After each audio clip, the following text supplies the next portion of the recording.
Today we'll talk about the application layer. This is our last class. After that, we'll be preparing for the final exam.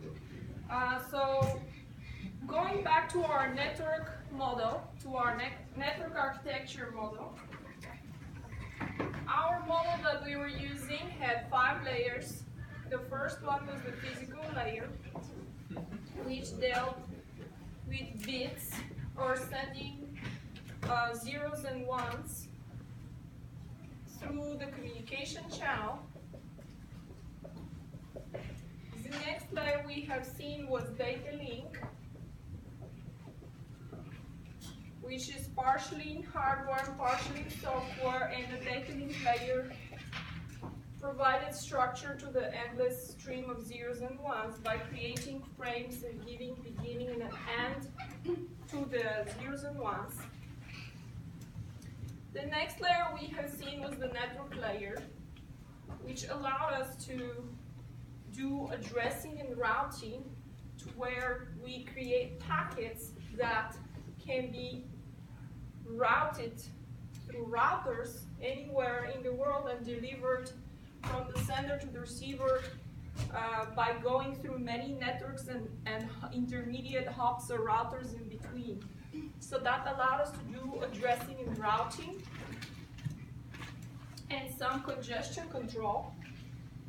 And the next layer was the transport layer, which allowed us to implement connections and do reliable sequence delivery by creating segments, because the layer below was able to deliver the packets from sender to receiver by providing best effort service. So there was no guarantee that the packets will get there. And so in the transport layer, we were able to implement these connections and track the bits and pieces of packets and acknowledge them and make sure that they are actually received if any of them are missing or come out of order.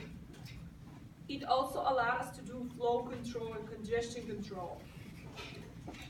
And the last layer that we will look at is the application layer. And over here, we do not have a specific unit because we have different applications in this layer and each one has its own data unit. So we would just say application layer data unit. And let's think, what type of applications do we have in this layer?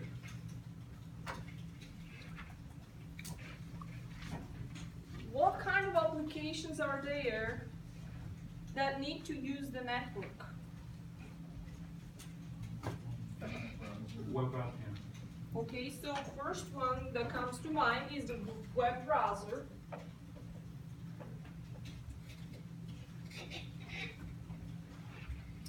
The web browser needs to use the network because it needs to create to the web server and request pages from the web server through the network. So does that mean that the World Wide Web is an application?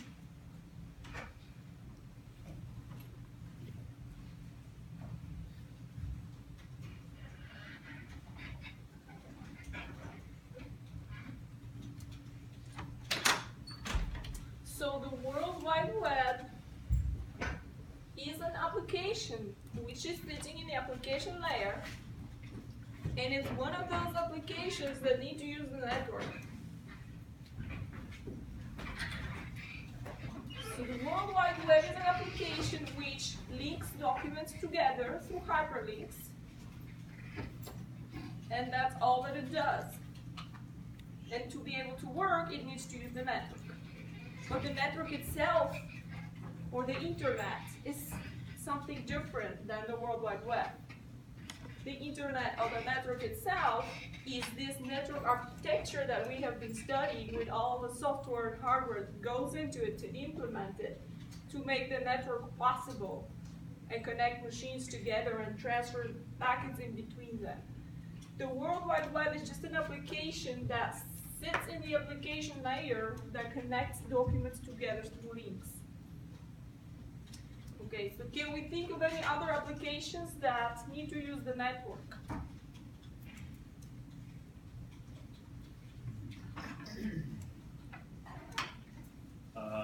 Any sort of software service, I guess? Like any sort of SaaS? You know what I mean? Software. Like services, you know? Software services? Anything that needs like updates, I guess. Does that count? Software updates. Sure.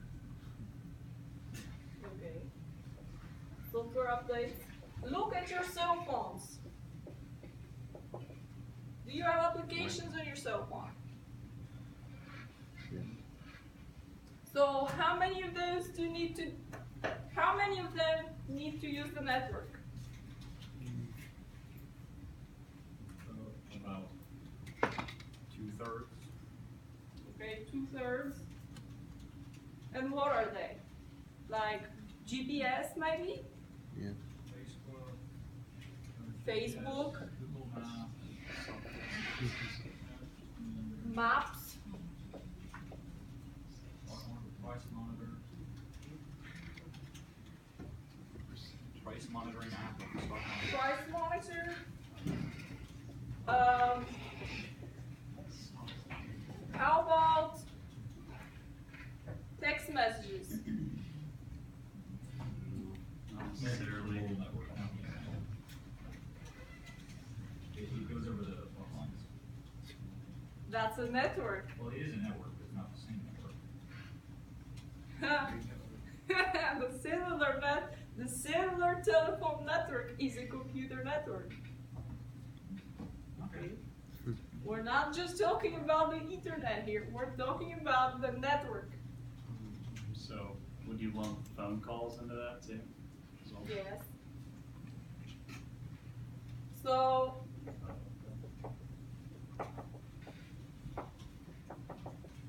pretty much most of the applications on the mobile devices, any type of other servers, like a database server, that we want to connect to a database and run queries and send requests and receive responses from the server. Any applications like video streaming, multimedia applications, video and audio streaming applications, file upload and download, file transfer service.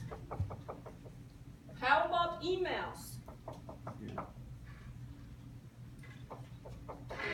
Emails need the network because we have an email client that needs to connect to an email server to either download emails and receive them or send emails to other people. So all of these things are applications which need to use the network, and to do that, they are in the application layer. They connect to the application layer to request network service. So these are, P is a process. These are processes or running instances of running programs on the particular machine, whether that's the sender or the receiver machine. So all of these things are in the application layer. Another application that is in this layer is the domain name system, or DNS.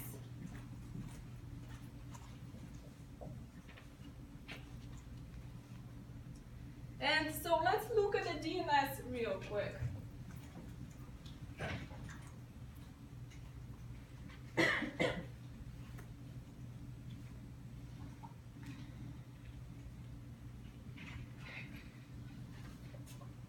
So each of these layers that we have seen so far, they have a particular protocol that allows them to work. The protocol is the set of rules that we use to define how the communication should proceed between the sender and the receiver. So for example, in the network layer, the protocol which we used was the IP, or the Internet Protocol. In the had some other protocols like Internet Control Message Protocol that allowed us to, let's say, ping machines and see if they're alive. In the transport layer, we had other protocols that allowed us to implement these connections and tracking of packets, like the Transmission Control Protocol, User Datagram Protocol. In the application layer, we also have a bunch of protocols that allow these applications to define how communication should proceed between the sending application and the receiving application. And so certain protocols need to be specified here. So the domain name system